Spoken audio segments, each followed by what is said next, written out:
gloves tayo mga idol. Pabawas ang timbang. Kung sinong gusto magpabawas dyan, ito ihabit nyo. Itong ano yung laro. Kasi 1 hour ko lang magsuntok-suntok dito. Dito sa punching bag. Mabilis ko dito. Kasi ito yung number 1 talaga. Ito yung pinakaano sa tao. Yung mabilis bawas ang timbang. Kasi before sa probinsya ako, ito yung laro ko before.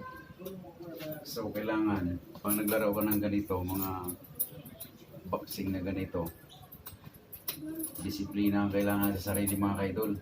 Kailangan huwag kang mapikon, tsaka iwas bisyo. Dito sa boxing kailangan huwag pikon kung may sparring ka, kasi hindi ka makapokus dito. Pag pikon ka, talo ka dito. Pag tinamaan ka ng suntok na medyo malakas, kailangan tanggapin mo.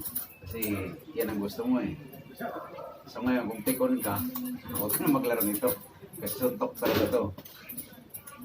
So before, sa probinsya ako sa pista, kahit paano, lumalaban tayo ng ganito. Hindi nga lang, siyempre, hindi tayo pinalad. Wala tayong karir nito. Kasi shortihan lang ng ganito, makalusot ka.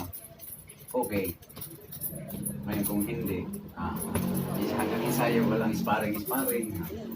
Kahit medyo mababang premyo sa probinsya, pero nai-enjoy ang laban. Kasi nung araw, sa probinsya, ito ang pinakalaro.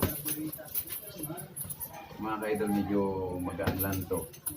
Konting pitik lang kasi maliit ang size niya. Kaya konting pitik lang. Pag sinuntok mo siya, natalsik. Kasi pang junior size lang to. So kailangan sa atin, mga size natin malalaki. Kaya medyo malaki ang machine bag. Kasi pag ito nataw, matalsik.